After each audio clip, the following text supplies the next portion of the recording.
Pada bagian yang kedua ini, kita tertarik untuk menguji dengan menggunakan likelihood ratio test untuk memperoleh daerah kritis terbaik juga. Sebelumnya kita sudah belajar mengenai lemma Neyman-Pearson. Lemma Neyman-Pearson kita gunakan juga untuk menentukan daerah kritis terbaik. Lalu apa bedanya antara Neyman-Pearson dengan likelihood ratio test? Oke, sekarang kita lihat hipotesis nol dan hipotesis alternatif yang ada di uji likelihood ratio. Kalau kita lihat, di sini kita harus menguji antara H0, yaitu suatu parameter theta yang berada pada ruang parameter theta kapital 0. Oke, saya ulangi lagi. H0, kita diminta untuk menguji apakah parameter populasi itu yang kita representasikan dengan notasi theta berada pada ruang parameter theta kapital 0. Nah, dengan H alternatifnya atau H1-nya adalah parameter populasi berada pada theta kapital alternatif. Yang berbeda dengan Neyman-Pearson adalah pada likelihood ratio test, kita berkonsentrasi pada parameter yang berada di suatu himpunan parameter. Kalau di Neyman-Pearson, kita menguji theta sama dengan suatu nilai parameter tertentu. Misalkan theta sama dengan theta 0. Kemudian alternatifnya theta sama dengan theta 1. Jadi, di Neyman-Pearson spesifik hanya pada satu nilai parameter. Kalau di likelihood ratio test, kita menguji dengan hipotesis nolnya, parameternya berada pada ruang parameter theta kapital 0 di sini. Berarti kita tidak hanya pada satu nilai parameter saja, yaitu dia sudah berada di suatu himpunan yang isinya adalah kemungkinan-kemungkinan nilai parameter. Kemudian, likelihood ratio testnya adalah sama seperti Neyman-Pearson. Kita harus merasiokan likelihood berdasarkan hipotesis 0 terhadap hipotesis H1. Likelihood ratio testnya kita notasikan dengan lambda. Nah, di sini L0 di sini adalah fungsi likelihood yang kita dasarkan pada asumsi H0, theta berada pada suatu himpunan theta kapital 0 terhadap fungsi likelihood dari theta berada pada theta kapital. Jadi, likelihood ratio test di sini adalah menguji atau merasiokan likelihood dari asumsi H0 terhadap likelihood dari keseluruhan kemungkinan nilai parameter theta. Seperti itu. Jadi, likelihood ratio test merupakan salah satu uji hipotesis terbaik berdasarkan rasio nilai maksimum fungsi likelihood untuk ruang parameter pada H0. Jadi, kita tidak melihat suatu theta spesifik hanya pada satu nilai seperti Neyman-Pearson. Di likelihood ratio test, dia berada pada ruang parameter.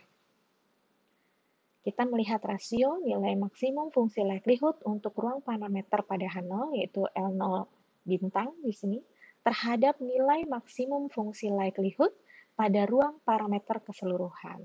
Di sini theta anggota theta kapital. Oke, jadi mirip-mirip, tetapi kita berkonsentrasi pada theta anggota suatu ruang parameter. Nah, di sini likelihood ratio test ini akan digunakan sebagai statistik uji. Kemudian kita akan bisa menentukan rejection region atau daerah penolakan dengan menggunakan statistik uji ini, yaitu kita akan tolak H0 apabila likelihood ratio testnya kurang dari atau sama dengan suatu konstanta tertentu. Nah, K ini bisa kita pilih sehingga kita sesuaikan dengan tingkat signifikansi alfa yang diinginkan. Di sini saya juga melampirkan alternatif video pembelajaran yang mungkin berguna juga untuk menambah pengetahuan mengenai uji likelihood ratio test. Oke, bagaimana mengaplikasikan uji likelihood ratio pada contoh soal berikut ini. Misalkan kita memiliki n contoh acak, X1 sampai dengan Xn, yang memiliki sebaran normal dengan parameter mu dan ragamnya sigma kuadrat. Kita asumsikan sigma kuadratnya tidak diketahui. Berarti nanti kita duga dulu sigma kuadratnya. Kita duga dulu variansnya. Penduganya bisa dengan menggunakan maksimum likelihood. Kemudian dari sini kita diminta untuk dengan level signifikansi alfa, kesalahan tipe pertama alfa, kita diminta untuk melakukan uji likelihood ratio dengan H0-nya mu sama dengan mu 0 dan H alternatif atau H1-nya adalah mu kurang dari mu 0. Oke, sekarang kita lihat H0-nya seperti ini, H alternatifnya mu kurang dari mu 0. Berarti kita harus tentukan terlebih dahulu ruang parameter. Ruang parameter adalah himpunan yang isinya adalah parameter-parameter yang mungkin dari H0. Kalau kita memiliki sebaran normal, berarti kita parameternya ada 2, mu dan sigma kuadrat. Di bawah hipotesis 0, berarti mu sama dengan mu 0. Kemudian sigma kuadrat adalah ragam yang bernilai positif. Kemudian kita lihat alternatifnya. Alternatif berarti suatu himpunan parameter yang terdiri dari 2 parameter, mu dan sigma kuadrat.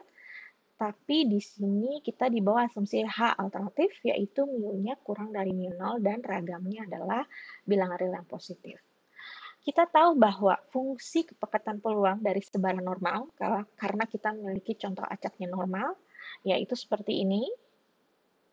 Oke, berarti kita bisa menentukan fungsi likelihood di bawah asumsi H0, yaitu mu sama dengan mu 0.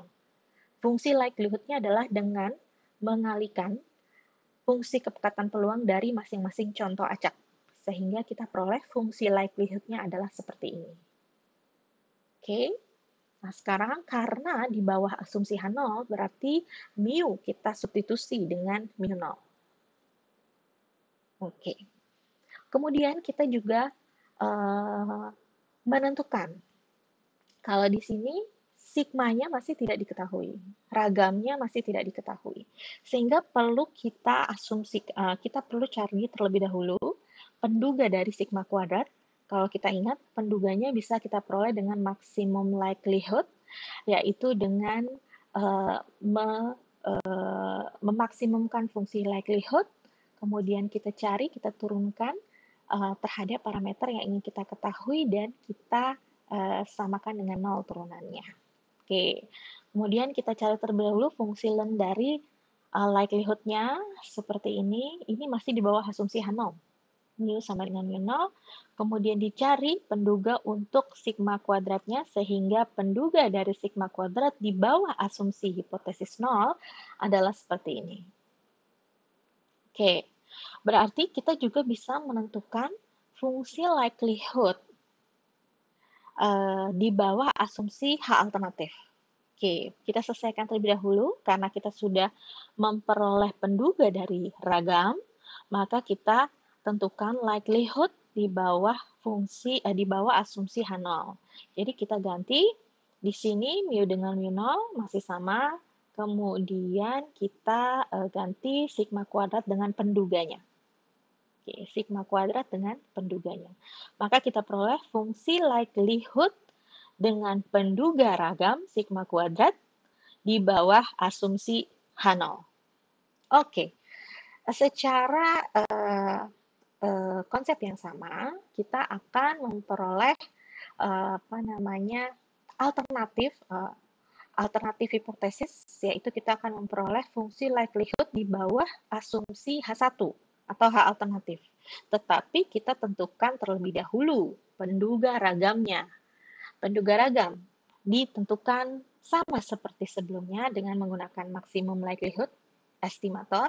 Kita peroleh di bawah asumsi H alternatif, yaitu kita asumsikan mu sama dengan X bar dengan asumsinya sesuai dengan yang tadi X bar itu kurang dari H alternatif mu 0 seperti itu. Jadi kita peroleh penduga ragam untuk H1-nya seperti ini, penduga ragam di bawah asumsi H1 seperti ini, lalu kita substitusi nilainya sehingga kita peroleh fungsi likelihood untuk hipotesis alternatifnya seperti ini.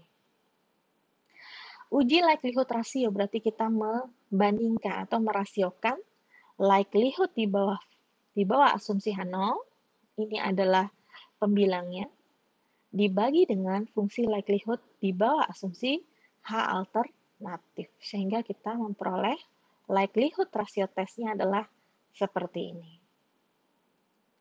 Kemudian, berarti dengan menggunakan uji likelihood rasio, kita akan memperoleh daerah kritis terbaik juga, yaitu apabila lambda tadi, rasio likelihood-nya kurang dari atau sama dengan suatu konstanta K. Nah, kalau kita jabarkan nanti kita akan menemukan juga hal yang serupa seperti Niemann-Pearson. Sebelumnya di Niemann-Pearson, kita sudah mengetahui daerah kritisnya. Daerah kritisnya apabila, kalau di contoh sebelumnya, jumlah dari sampel acak kurang dari sama dengan suatu nilai tertentu konstanta C. Nah, ini adalah daerah kritis terbaik. Namun bagaimana supaya kita bisa menghitung peluangnya, yaitu kita dekati dia ke sebaran normal baku yang paling mudah. Karena kita bisa mendekati setiap sebaran dengan mengubahnya ke sebaran normal baku apabila kita kurangi dengan ekspektasi dan dibagi dengan standar deviasinya. Begitu juga dengan likelihood rasio test. Jadi kita rubah sedemikian sehingga di bagian kiri pertidaksamaan ini mendekati suatu sebaran tertentu. Seperti itu. Kalau kita lihat di sini, ini akan mendekati ke sebaran T. Karena kita memiliki ruas kirinya X bar dikurangi dengan mu 0 dibagi dengan akar seper N sigma X min X bar kuadrat, ini adalah penyebutnya, ini merupakan akar dari ragam sampel. Ya, rata-rata dari kuadrat perbedaan antara data dengan rata-ratanya. Seperti itu. Jadi, intinya kita harus mendekati suatu fungsi dari sampel acak ke suatu sebaran. Sehingga nanti kita akan bisa menggunakan atau mencari peluangnya dengan menggunakan peluang sebaran tersebut.